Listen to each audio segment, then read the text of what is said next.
Imagina a un hombre escondido en un lagar, el terror reflejado en sus ojos, mirando por encima del hombro cada pocos segundos. Le tiemblan las manos mientras trilla trigo, de la manera más humillante imaginable. El polvo le nubla la vista, el sudor le arde en los ojos.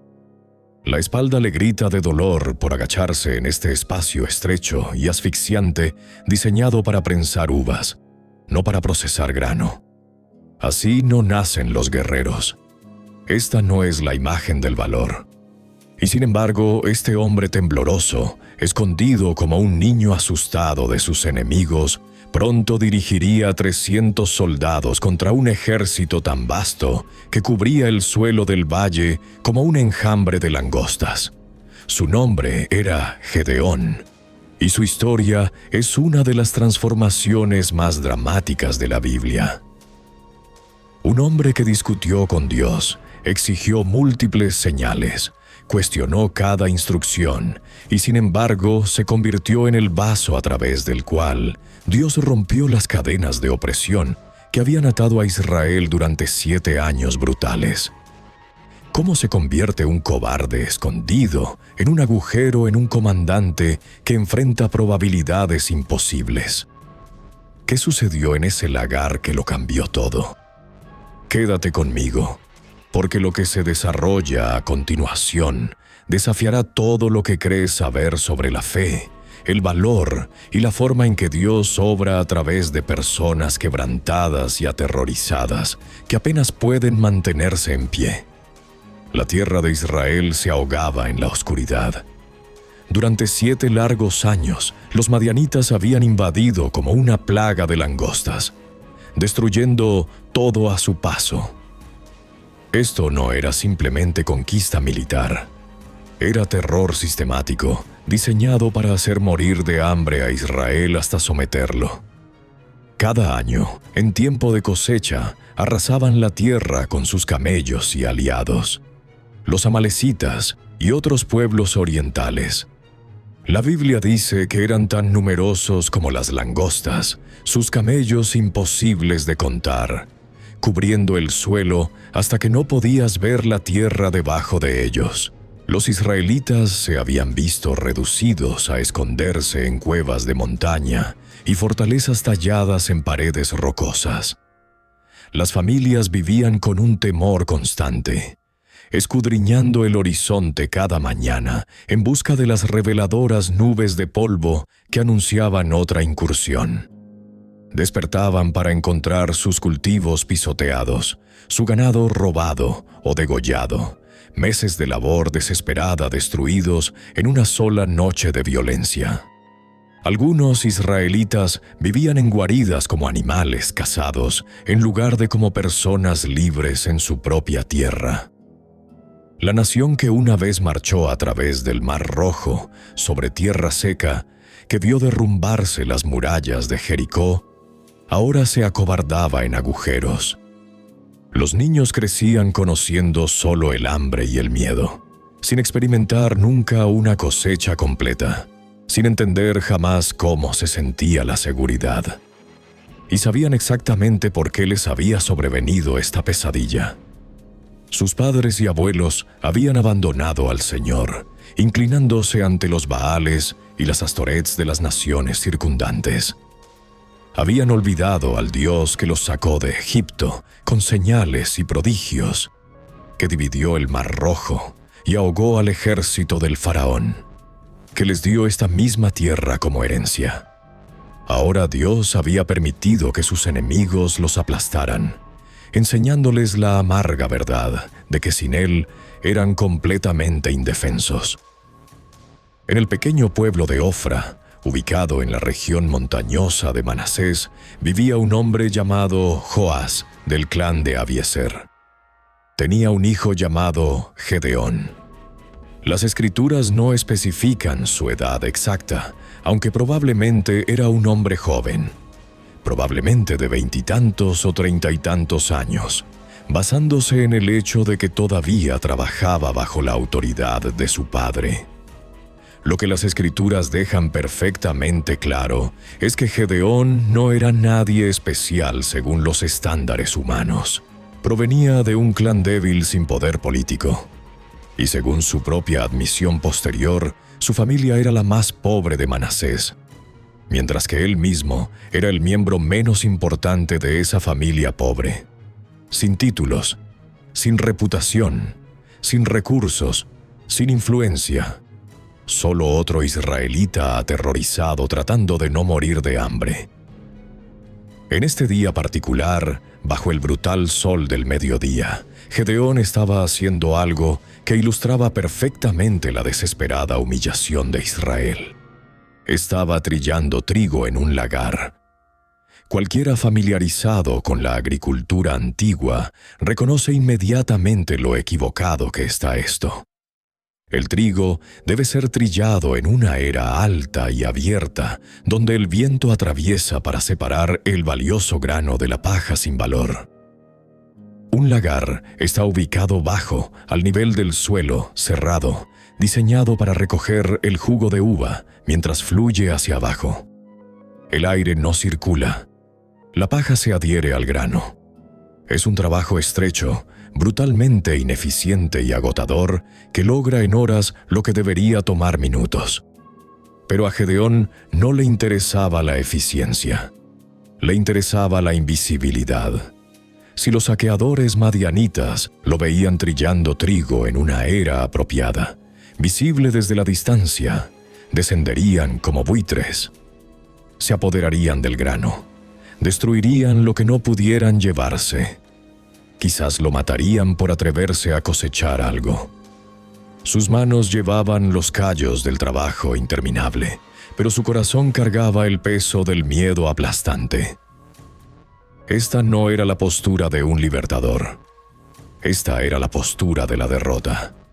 Y este era el hombre que Dios eligió. El ángel del Señor vino y se sentó bajo el roble que pertenecía a Joás en Ofra. Lo que sucedió a continuación contiene un elemento de ironía divina. El ángel miró directamente a este hombre aterrorizado, agachado en un agujero, y le dijo: «El Señor está contigo, valiente guerrero, valiente guerrero». Deja que esas palabras calen por un momento. Imagina lo completamente absurdo, lo casi burlonamente irónico que debe haber sonado este saludo para Gedeón. Literalmente estaba escondido en un pozo diseñado para uvas, cubierto de sudor, polvo y cascarilla de grano, sobresaltándose ante las sombras, toda su postura gritando miedo. No había nada remotamente valiente en su situación. Quizás miró alrededor, pensando que el ángel debía estar dirigiéndose a otra persona que estuviera cerca. Pero Dios no estaba describiendo la realidad presente de Gedeón. Dios estaba hablando proféticamente, declarando la identidad futura que la obediencia desbloquearía. Dios nunca nos ve atrapados en nuestra debilidad actual. Él ve a la persona transformada en la que nos convertimos cuando su espíritu nos llena. La respuesta de Gedeón dejó al descubierto su alma herida. Dijo, y puedes escuchar el dolor y la confusión en sus palabras: «Perdóname, mi Señor, pero si el Señor está verdaderamente con nosotros, ¿por qué nos ha sucedido todo esto? ¿Dónde están todas sus maravillas de las que nos hablaron nuestros padres cuando dijeron que el Señor nos sacó de Egipto? Pero ahora el Señor nos ha abandonado y nos ha entregado a Madián». Esto no es la fe hablando. Esto es queja cruda, duda profunda, incluso acusación contra Dios. Gedeón estaba esencialmente exigiendo: si Dios realmente se preocupa por nosotros, ¿por qué nos estamos muriendo de hambre? ¿Por qué vivimos como animales en cuevas? ¿Por qué lloran nuestros hijos de hambre? Es la pregunta antigua que resuena a través de cada generación cuando el sufrimiento se niega a terminar. Pero nota algo profundo. El Señor no reprendió a Gedeón por su brutal honestidad.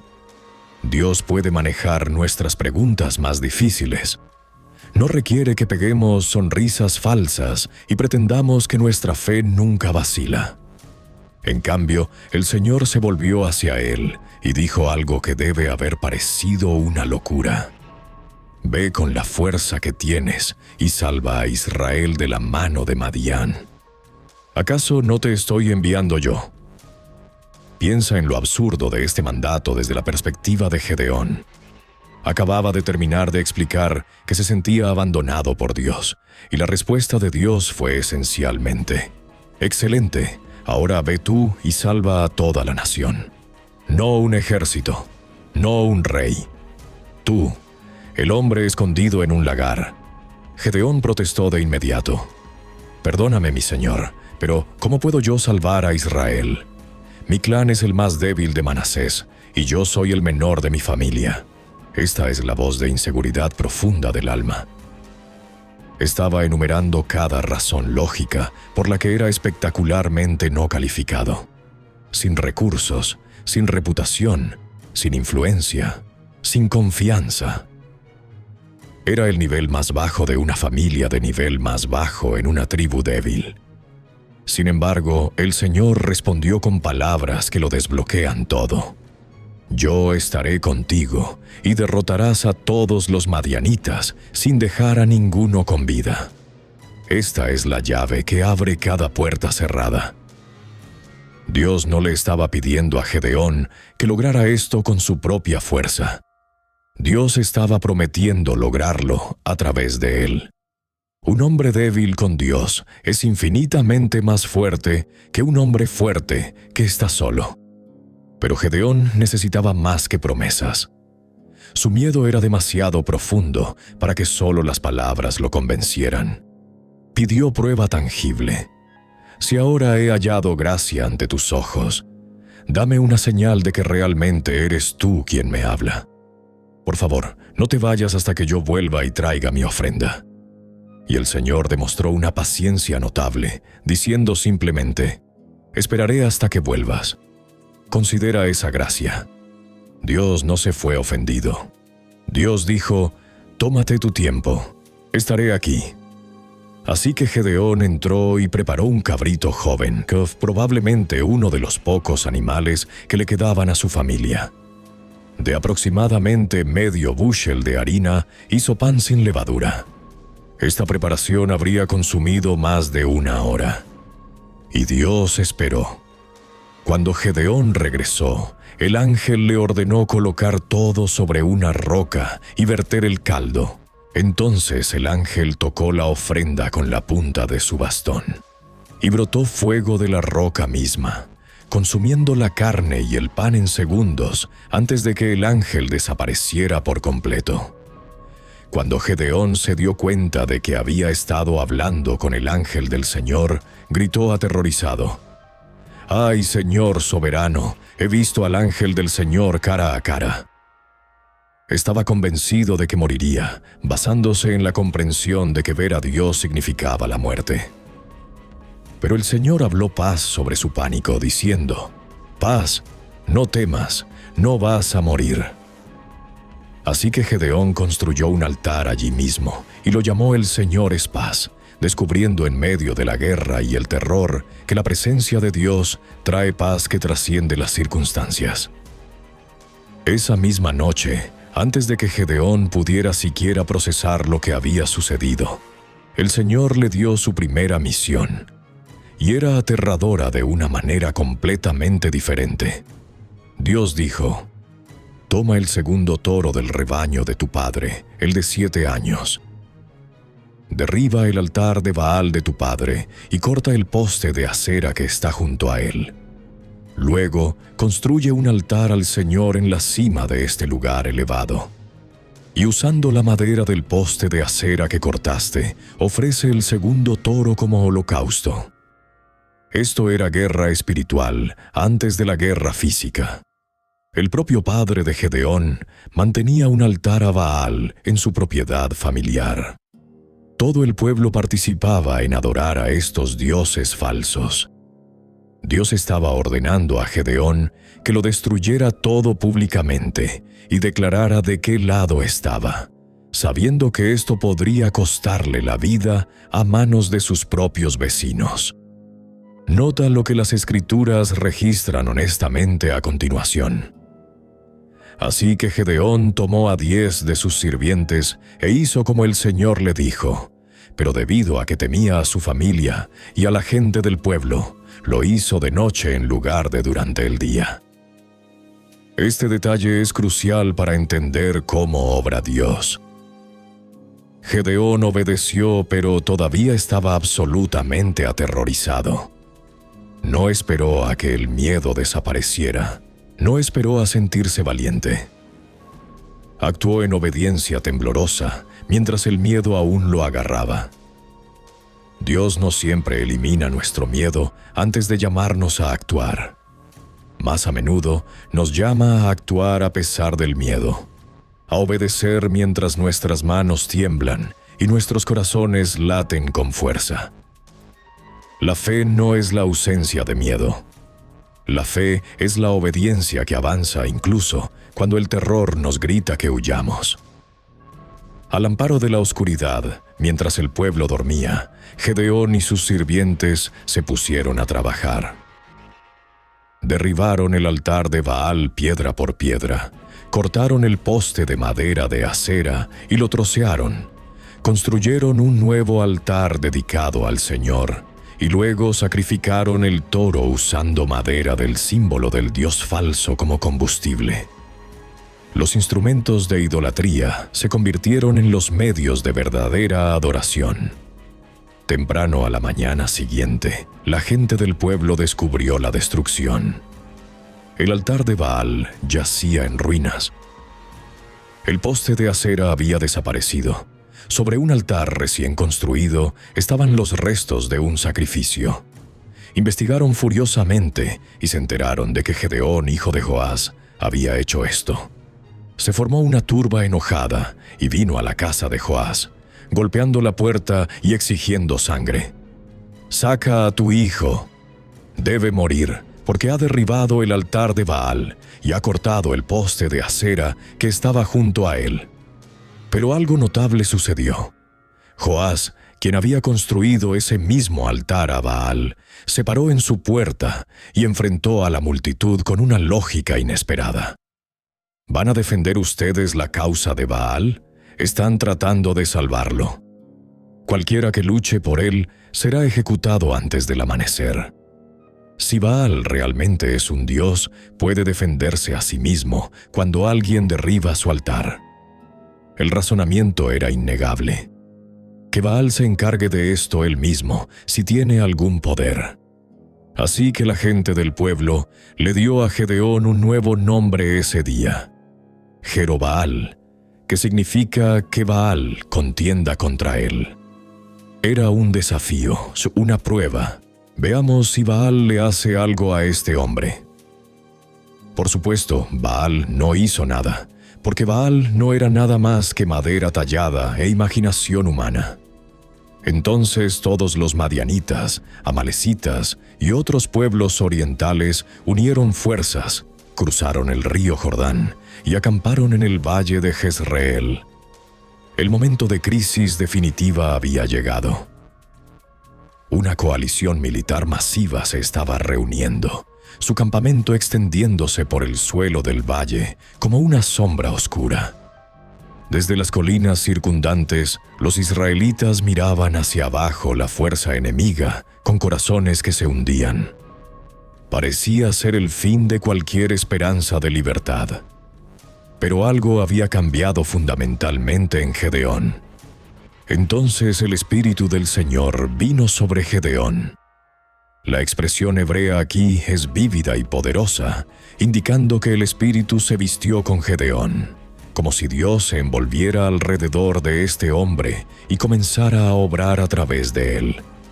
Lleno de audacia sobrenatural que nunca había conocido, Gedeón tocó una trompeta, su sonido resonando a través de las colinas, convocando a su clan a seguirlo. Envió mensajeros que corrieron por Manasés, luego a Aser, Zabulón y Neftalí. Los hombres comenzaron a responder a su llamado. El hombre que días antes estaba demasiado aterrorizado para trillar trigo al aire libre, ahora estaba reuniendo un ejército de múltiples tribus. Sin embargo, incluso lleno del Espíritu, incluso después de todo lo que había presenciado, Gedeón todavía luchaba con la duda. Su fe estaba creciendo, pero permanecía imperfecta. Le dijo a Dios: «Si vas a salvar a Israel por mi mano, como has prometido, pondré un vellón de lana en la era. Si hay rocío solo en el vellón y toda la tierra está seca, entonces sabré que salvarás a Israel por mi mano, como dijiste». Y eso es exactamente lo que sucedió. Gedeón se levantó temprano a la mañana siguiente y exprimió el vellón, escurriendo suficiente agua para llenar un tazón, mientras todo el suelo circundante permanecía completamente seco. Entonces Gedeón dijo: «No te enojes conmigo. Déjame hacer solo una petición más. Permíteme una prueba más con el vellón, pero esta vez haz que el vellón esté seco y deja que el suelo esté cubierto de rocío». Esa noche Dios hizo exactamente eso. El vellón permaneció completamente seco, mientras el rocío cubría toda la tierra a su alrededor. Algunos critican duramente a Gedeón por pedir repetidamente señales, viéndolo como fe débil. Pero necesitamos ver esto con más compasión. Gedeón no estaba probando a Dios por arrogancia o manipulación. Estaba buscando desesperadamente confirmación, porque sabía que si estaba equivocado, si guiaba a los hombres a la batalla basándose en su propio engaño, miles morirían muertes horribles con su sangre en sus manos. Era profundamente consciente de su inadecuación. Y Dios, entendiendo nuestra fragilidad humana, proporcionó con gracia la seguridad que Gedeón necesitaba. Esto revela la paciencia de Dios con nuestras debilidades y nuestras luchas genuinas con la duda. Temprano por la mañana, Gedeón y todos sus hombres acamparon junto al manantial de Jarod. El campamento madianita estaba al norte de ellos en el valle, cerca del monte de More. Gedeón había logrado reunir 32,000 hombres. Esto todavía no era nada comparado con la fuerza enemiga, que las escrituras describen como numerosa como las langostas, probablemente superando los 100,000 guerreros. Pero al menos 32,000 les daba una oportunidad de lucha, o eso sugeriría el razonamiento humano. Dios, sin embargo, tenía un plan radicalmente diferente que despojaría cada vestigio de confianza humana. El Señor le dijo a Gedeón: «Tienes demasiados hombres. No puedo entregar a Madián en sus manos, o Israel se jactaría contra mí diciendo: mi propia fuerza me ha salvado. Ahora anuncia al ejército: cualquiera que tiemble de miedo puede volverse atrás y dejar el monte de Galaad». Así que 22,000 hombres se fueron, mientras que 10,000 permanecieron. Piensa en esos números. Más de 2/3 del ejército, más de 2 de cada 3 soldados, admitieron que estaban demasiado aterrorizados para luchar y se marcharon. Ahora Gedeón estaba con 10,000 hombres contra una fuerza enemiga al menos 10 veces mayor. Pero Dios aún no había terminado de reducir el ejército. El Señor le dijo a Gedeón: «Todavía hay demasiados hombres. Llévalos al agua, y allí los reduciré para ti. Si digo, este irá contigo, él irá. Pero si digo, este no irá contigo, no irá». Así que Gedeón llevó a los hombres al agua. Allí el Señor le dijo: «Separa a los que lamen el agua con la lengua, como lo hace un perro de los que se arrodillan para beber». 300 de ellos bebieron llevándose agua a la boca con las manos, lamiendo como perros. Todos los demás se arrodillaron para beber. Las Escrituras no explican explícitamente el razonamiento de Dios para esta prueba particular, ni qué significado tenían los diferentes métodos de beber. Así que debemos evitar ser demasiado confiados sobre las interpretaciones que podríamos escuchar. Lo que las Escrituras dejan absolutamente claro es el resultado impactante. El Señor le dijo a Gedeón: «Con los 300 hombres que lamieron te salvaré, y entregaré a los madianitas en tus manos. Que todos los demás se vayan a casa». Así que el ejército se redujo de 32,000 a 300. De inadecuado a absolutamente absurdo. De probabilidades imposibles a probabilidades que no tenían absolutamente ningún sentido humano. Pero esta era precisamente la intención de Dios. La victoria tenía que ser tan innegablemente sobrenatural que nadie pudiera afirmar que la fuerza humana, los números superiores o las tácticas inteligentes ganaron el día. La gloria sería solo para Dios, innegable y absoluta. Durante esa noche el Señor le dijo a Gedeón: «Levántate, desciende contra el campamento, porque voy a entregarlo en tus manos. Si tienes miedo de atacar, baja al campamento con tu sirviente Fura y escucha lo que están diciendo. Después te sentirás alentado para atacar el campamento».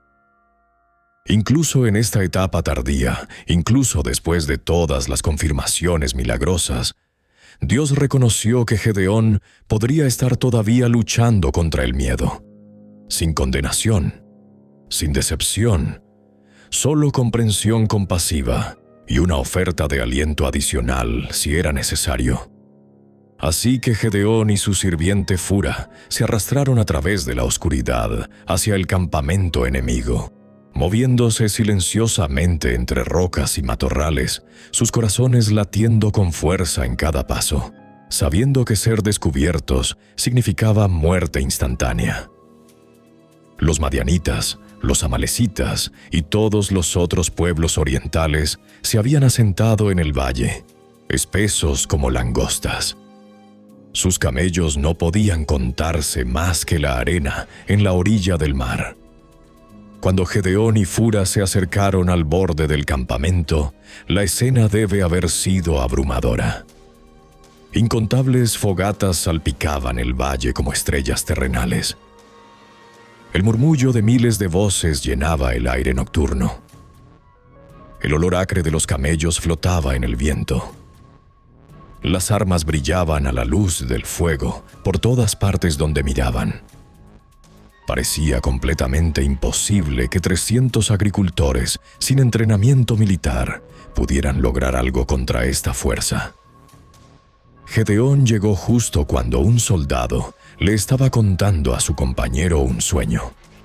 «Tuve un sueño», dijo el hombre, y podías escuchar la inquietud en su voz. Un pan redondo de cebada vino rodando al campamento madianita. Golpeó la tienda con tanta fuerza que la tienda se volcó y se derrumbó. Su compañero respondió no con risa, sino con miedo. «Esto no puede ser otra cosa que la espada de Gedeón, hijo de Joás, el israelita. Dios ha entregado a los madianitas y todo el campamento en sus manos». Imagina lo que Gedeón debe haber sentido agachado allí, en territorio enemigo, escuchando estas palabras. El enemigo estaba teniendo pesadillas sobre él. Dios ya había plantado terror en sus corazones antes de que la batalla siquiera comenzara. Esperaban la derrota, convencidos de que estaban condenados. El simbolismo del sueño tenía un significado profundo. Un pan de cebada era el pan más barato y humilde imaginable. Comida para los desesperadamente pobres que no podían permitirse trigo. Representaba a Gedeón y su patética pequeña fuerza de 300 campesinos. Sin embargo, incluso ese símbolo humilde voltearía sus poderosas tiendas y destruiría su campamento, porque Dios lo había decretado. Cuando Gedeón escuchó el sueño y su interpretación, no se levantó y vitoreó. Se inclinó y adoró allí mismo en medio de sus enemigos, finalmente comprendiendo que Dios ya había ganado esta batalla. Regresó al campamento israelita con confianza completamente transformada y gritó: «¡Levántense! El Señor ha entregado el campamento madianita en sus manos». Esto marca el verdadero punto de inflexión. No confianza en sí mismo o en su plan, sino confianza inquebrantable en la promesa de Dios. Gedeón dividió a los 300 hombres en 3 compañías de aproximadamente 100 cada una. Colocó trompetas y jarras de barro vacías en las manos de todos, con antorchas escondidas dentro de las jarras. «Mírenme», les dijo, «sigan mi ejemplo. Cuando llegue al borde del campamento, hagan exactamente lo que yo haga. Cuando yo y todos los que están conmigo toquemos nuestras trompetas, entonces desde alrededor del campamento toquen las suyas y griten: por el Señor y por Gedeón». Esta no era estrategia militar convencional de ninguna manera. Sin espadas desenvainadas, sin lanzas levantadas, sin escudos ni armadura. Solo trompetas hechas de cuernos de carnero, jarras de barro comunes y antorchas. Esto era la fe en su forma más pura, confiando en que Dios haría lo que ninguna fuerza humana podría lograr. Gedeón y sus 100 hombres llegaron al borde del campamento enemigo, al comienzo de la guardia del medio, alrededor de la medianoche, justo después de que la guardia había cambiado. El momento era perfecto. Los soldados que habían estado de guardia se dirigían a dormir, sus reemplazos aún no completamente alertas, ojos no ajustados a la oscuridad, mentes aún no agudas. Tocaron sus trompetas y estrellaron las jarras que tenían en sus manos. El sonido repentino y simultáneo de 100 trompetas estallando a través del silencio y 100 jarras de barro rompiéndose debe haber sido absolutamente ensordecedor, impactante, aterrador. Las 3 compañías tocaron las trompetas y estrellaron las jarras. Agarrando las antorchas en sus manos izquierdas y sosteniendo en sus manos derechas las trompetas que debían tocar, gritaron con toda su fuerza: «La espada del Señor y de Gedeón». Mientras cada hombre mantenía su posición alrededor del campamento, permaneciendo firme con la antorcha levantada en alto, los madianitas hicieron todo el trabajo ellos mismos. Todos los madianitas corrieron, gritando mientras huían. Cuando las 300 trompetas sonaron, el Señor hizo que los hombres en todo el campamento se volvieran unos contra otros con sus espadas. Imagina el caos. Eres despertado bruscamente del sueño por cientos de trompetas resonando desde todas direcciones simultáneamente.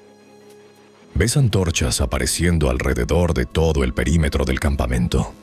Cientos de ellas, tal vez miles, según puedes saber en tu pánico. Tu mente asume que estás rodeado por un ejército masivo. Agarras tu arma en la oscuridad y confusión. Ves movimiento cerca y atacas sin darte cuenta de que es tu propio compañero. En todo el campamento está sucediendo lo mismo. Soldados madianitas están matando a otros madianitas en la oscuridad y el caos. Dios los arrojó en tal terror completo que se destruyeron a sí mismos. El ejército huyó hacia Betzita en dirección a Serera hasta la frontera de Abel Mehola cerca de Tabat. 300 hombres con trompetas y antorchas derrotaron a una fuerza de más de 100,000. No participaron en una sola pelea de espadas.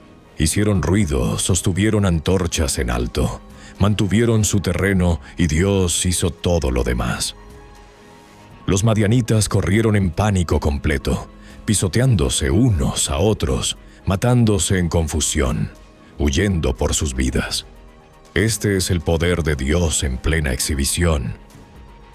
Cuando damos un paso adelante con fe temblorosa y obedecemos, Dios pelea batallas que nunca podríamos ganar. Los israelitas de Neftalí, Aser y todo Manasés fueron convocados y persiguieron a los madianitas que huían.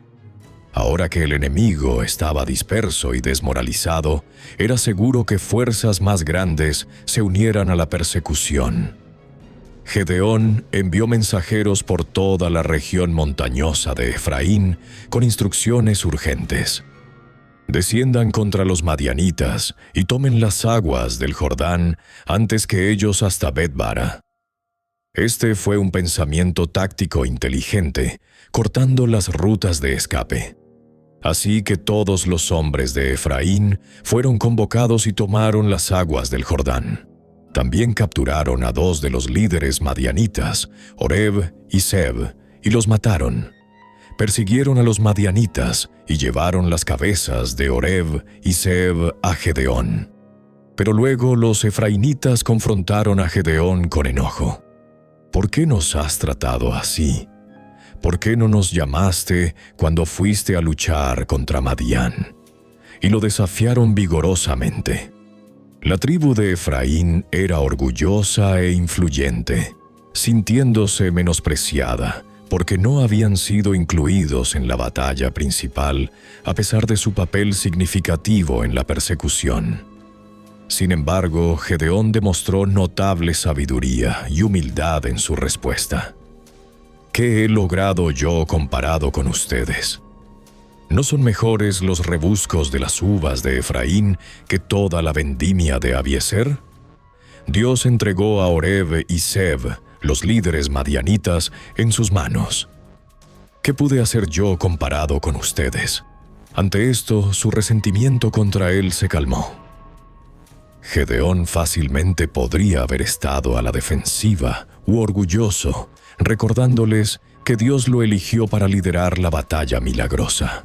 En cambio, se humilló y los honró, entendiendo que la unidad entre el pueblo de Dios importaba infinitamente más que el ego personal o el crédito.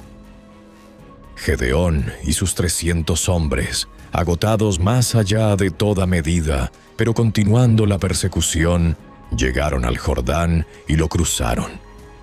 Estaban corriendo con nada más que determinación ahora, sus cuerpos gritando por descanso. Les dijo a los hombres de Sucot: «Denle pan a mis tropas. Están agotados y todavía estoy persiguiendo a Seba y Salmuna, los reyes de Madián». Esto era completamente razonable. Estos eran compañeros israelitas y el ejército de Gedeón estaba luchando por la libertad de todos. Pero los oficiales de Sucot respondieron con cinismo impactante: «¿Ya tienes las manos de Seba y Salmuna en tu poder? ¿Por qué deberíamos dar pan a tus tropas?». Estaban cubriendo sus apuestas, no dispuestos a apoyar a Gedeón hasta que estuvieran seguros de que ganaría, tal vez temiendo represalias madianitas si Gedeón fracasaba. Entonces Gedeón respondió: «Solo por eso, cuando el Señor haya entregado a Seba y Salmuna en mi mano, desgarraré su carne con espinas y zarzas del desierto». Fue a Peniel e hizo la misma petición, pero respondieron como los hombres de Sucot habían respondido. Así que les dijo a los hombres de Peniel: «Cuando yo regrese en triunfo, derribaré esta torre». Ahora Seba y Salmuna estaban en Carcor, con una fuerza de unos 15,000 hombres, todo lo que quedaba de los ejércitos de los pueblos orientales. Las escrituras nos dicen que 120,000 espadachines habían caído. La matanza había sido masiva, la derrota total. Gedeón atacó al ejército desprevenido, capturó a ambos reyes y puso en fuga a toda su fuerza restante. Gedeón, hijo de Joás, regresó de la batalla y trató con Sucot y Peniel exactamente como había prometido. Aquellos que se negaron a apoyar la obra de Dios enfrentaron juicio. Luego les preguntó a los reyes capturados: «¿Qué clase de hombres mataron en Tabor?». «Hombres como tú», respondieron, «cada uno con el porte de un príncipe». Gedeón respondió: «Esos eran mis hermanos, los hijos de mi propia madre». Esta es la primera vez que las Escrituras revelan que los madianitas habían matado personalmente a los propios hermanos de Gedeón. La Biblia no nos dice cuándo o cómo sucedió esto, pero muestra que la persecución de Gedeón no era únicamente sobre la liberación de Israel. También había justicia personal involucrada. Tan cierto como que el Señor vive, si hubieran perdonado sus vidas, yo no los mataría. Le dijo a su hijo mayor, Jeter, que los matara. Pero Jeter no desenvainó su espada, porque era solo un muchacho y tenía miedo. Las Escrituras registran honestamente este momento de miedo, tal como registraron el miedo de Gedeón. Los reyes dijeron, «Ven, hazlo tú mismo». Así que Gedeón se adelantó y ejecutó a ambos. El cobarde que una vez se escondió en un lagar, ahora personalmente mató a reyes enemigos. Después de la victoria completa, los israelitas le dijeron a Gedeón, «Gobierna sobre nosotros, tú, tu hijo y tu nieto, porque nos has salvado de la mano de Madián». Este fue un momento absolutamente crucial. Querían establecer una monarquía con Gedeón como fundador. Pero Gedeón dio una respuesta que era teológicamente hermosa y exactamente correcta. «Yo no gobernaré sobre ustedes, ni mi hijo gobernará sobre ustedes. El Señor gobernará sobre ustedes». Después de todo lo que había logrado, después de la victoria milagrosa que todos presenciaron, rechazó la corona. Reconoció que Dios era el verdadero rey de Israel, no ningún humano. Entendió que él era simplemente un instrumento, un recipiente que Dios había usado. Esta es humildad profunda y teología apropiada. Pero entonces ocurrió algo profundamente preocupante. Gedeón dijo, «Sí tengo una petición, que cada uno de ustedes me dé un pendiente de su parte del botín». Respondieron, «Con gusto te los daremos». El peso de los anillos de oro llegó a 1,700 siclos, aproximadamente 43 libras de oro. Gedeón hizo del oro un efod que colocó en Ofra, su ciudad. Las Escrituras no revelan las intenciones de Gedeón al crear este efod. Tal vez quería conmemorar la victoria o crear algo para ayudar a la gente a adorar a Dios. Simplemente no sabemos sus motivos porque la Biblia no nos lo dice. Pero independientemente de sus intenciones, el resultado fue catastrófico. Todo Israel se prostituyó adorándolo allí y se convirtió en una trampa para Gedeón y su familia. El hombre que valientemente derribó el altar de Baal de su padre terminó creando algo que llevó a Israel de vuelta a la idolatría. Esto es trágico más allá de las palabras y sirve como una advertencia sobria. Incluso personas de gran fe, a quienes Dios ha usado poderosamente, pueden caer en pecado grave si no están constantemente vigilantes. Las victorias pasadas nunca garantizan la fidelidad futura. Necesitamos desesperadamente la gracia sustentadora de Dios, no solo para comenzar bien, sino para terminar bien. Así Madián fue sometido ante los israelitas y no volvió a levantar la cabeza. Durante la vida de Gedeón, la tierra disfrutó de paz 40 años. 40 años de seguridad después de 7 años de opresión. 40 años de cosechas completas sin incursiones. 40 años de niños creciendo sin miedo. Las Escrituras registran que Gedeón tuvo 70 hijos, porque tenía muchas esposas. Si bien la Biblia establece esto sin comentario directo, debemos notar que tener múltiples esposas no fue el diseño de Dios para el matrimonio, y consistentemente llevó a problemas a lo largo de las Escrituras. Su concubina también le dio un hijo, a quien llamó Abimelech, que irónicamente significa «mi padre es rey». Gedeón murió en buena vejez y fue enterrado en la tumba de su padre Joás en Ofra de los Abieseritas. Pero lo que sucedió después de su muerte es desgarrador. Tan pronto como murió Gedeón, los israelitas de nuevo se prostituyeron con los Baales. Establecieron a Baal-Berit como su dios y no se acordaron del Señor su Dios, que los había rescatado de las manos de todos sus enemigos por todos lados. La misma generación que presenció el milagro, que experimentó 40 años de paz, olvidó a Dios completamente cuando Gedeón murió. No simplemente se alejaron. Activa y deliberadamente se volvieron a los mismos dioses falsos que habían traído la opresión en primer lugar. Tampoco mostraron lealtad alguna a la familia de Jerobaal, a pesar de todo lo que había hecho por ellos. La memoria humana es trágicamente corta. Sin renovación constante e intencional de nuestro compromiso con Dios, inevitablemente nos alejamos de vuelta hacia el pecado. Entonces, ¿qué aprendemos de la historia de Gedeón? Primero y más fundamental, Dios deliberadamente elige personas débiles e inadecuadas para lograr sus propósitos para que su gloria brille innegablemente.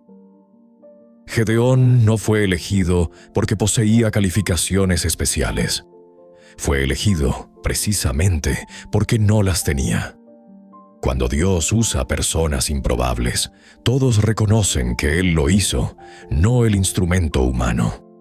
Si te sientes inadecuado para lo que Dios te está llamando a hacer, estás parado exactamente donde Gedeón estuvo.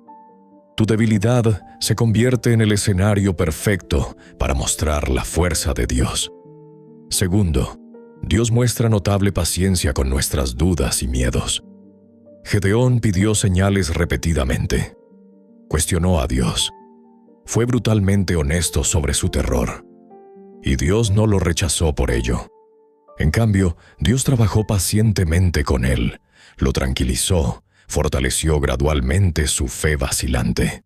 Tus dudas no te descalifican de ser usado por Dios. Tus luchas honestas son en realidad el comienzo de una fe más profunda y auténtica. Tercero, Dios no necesita recursos abrumadores o números superiores para lograr sus propósitos. Deliberadamente redujo las fuerzas de Gedeón para hacer la victoria innegablemente sobrenatural. Cuando te sientes superado en número, sobrepasado, abrumado por probabilidades imposibles, recuerda que Dios se especializa en situaciones donde no existen soluciones humanas. No necesita que tengas todo resuelto. Solo necesita que estés dispuesto a obedecer. Cuarto, la obediencia importa infinitamente más que sentirse valiente. Gedeón obedeció mientras todavía estaba aterrorizado. Derribó el altar de noche porque estaba demasiado asustado para hacerlo durante el día, pero aún lo hizo.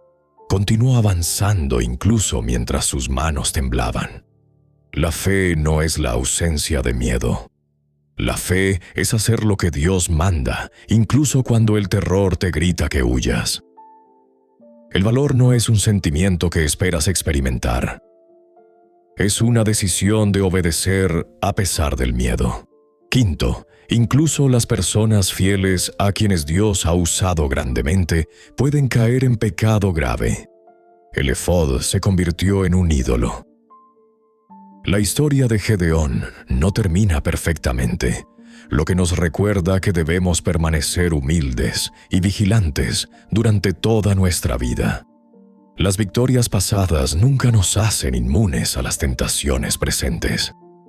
Necesitamos la gracia sustentadora de Dios para terminar bien, no solo para comenzar bien. Finalmente, cuando Dios se mueve, logra mucho más de lo que las circunstancias sugieren que es posible. 7 años de opresión aplastante terminaron en una sola noche. 135,000 soldados enemigos fueron derrotados por 300 agricultores con instrumentos musicales. Cuando Dios actúa, todo cambia de maneras que no podemos orquestar o predecir. Lo que parece permanentemente fijo puede ser derrocado en un momento. Lo que parece completamente imposible puede convertirse en realidad de la noche a la mañana. La historia de Gedeón es nuestra historia. Todos estamos escondidos en lagares de un tipo u otro, asustados, inadecuados, mirando fijamente circunstancias que parecen imposibles de cambiar. Pero Dios ve algo radicalmente diferente cuando nos mira. No ve al cobarde agachado con miedo. Ve a la persona en la que nos convertiremos cuando su espíritu nos fortalezca. No ve nuestra inadecuación como descalificación. La ve como la oportunidad perfecta para mostrar su fuerza de maneras innegables. Gedeón no fue transformado porque descubrió valor oculto dentro de sí mismo. Fue transformado porque encontró al Dios viviente y eligió, a pesar de todo lo que gritaba lo contrario, creer la palabra de Dios sobre sus sentimientos. Confiar en la promesa de Dios más que en sus circunstancias. Obedecer el mandato de Dios incluso mientras el terror lo agarraba. Dio un paso adelante con fe temblorosa y Dios logró todo lo demás. La fuerza nunca estuvo en Gedeón.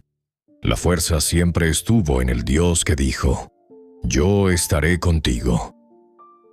Así que aquí está la pregunta que cada uno de nosotros debe responder. ¿Nos quedaremos escondidos en nuestro lagar, ensayando todas las razones por las que somos demasiado débiles, demasiado no calificados, demasiado rotos para ser usados? ¿O responderemos al llamado de Dios, incluso cuando no nos sintamos listos? Incluso cuando no podamos ver cómo podría funcionar. Incluso cuando cada pensamiento lógico dice que fracasaremos. Dios no está buscando personas perfectas que lo tienen todo resuelto. Nunca ha estado buscando eso. Está buscando personas disponibles. Personas que dirán que sí con manos temblorosas. Personas que darán ese primer paso aterrorizado de obediencia y confiarán completamente en Él con los resultados. Piensa en el momento más grande de Gedeón. No fue cuando derrotó a Madián con 300 hombres. No fue cuando ejecutó a los reyes o rechazó la corona. Su momento más grande fue en ese lagar cuando primero dijo que sí a Dios, cuando dio ese primer paso asustado de obediencia y derribó el altar de noche mientras sus manos temblaban de miedo. Todo lo demás, cada milagro, cada victoria, cada año de paz, fluyó directamente de ese momento inicial de rendición temblorosa. Tu momento de lagar puede ser ahora mismo. Dios puede estar llamándote a algo que te aterroriza, algo que parece imposible, algo que te hace querer esconderte y enumerar cada razón por la que no estás calificado. Aférrate a lo que has aprendido de Gedeón. Dios ve no lo que eres en tu debilidad presente, sino en lo que te convertirás cuando su espíritu te transforme. Recuerda que nunca se ha tratado de tu fuerza. Siempre se ha tratado de su presencia, obrando a través de ti. Recuerda que la obediencia mientras tienes miedo cuenta mucho más que esperar hasta que te sientas listo, lo cual puede que nunca llegue. Da ese primer paso. Incluso si tus manos están temblando. Incluso si tienes que hacerlo de noche cuando nadie está mirando, porque la luz del día se siente demasiado expuesta. Incluso si necesitas pedirle a Dios confirmación múltiples veces porque tu duda es tan profunda. Solo di que sí a lo que Él está pidiendo. Solo da ese paso adelante. Solo obedece ese impulso que has estado ignorando. Porque ahí es donde comienza la transformación. Ahí es donde la debilidad se convierte en fuerza. Ahí es donde las personas ordinarias y aterrorizadas se convierten en instrumentos en las manos del Dios Todopoderoso. Ahí es donde los cobardes descubren que pueden convertirse en valientes guerreros, no por quienes son o lo que pueden lograr, sino por de quién son y lo que Dios logra a través de ellos cuando simplemente, finalmente, deciden confiar en Él y obedecer. La pregunta no es si estás calificado. La pregunta es si estás disponible. Y si la respuesta es sí, entonces prepárate, porque el Dios que transformó a Gedeón en ese lagar es el mismo Dios que está listo para transformarte justo donde estás, convirtiendo tu mayor debilidad en su mayor demostración de poder.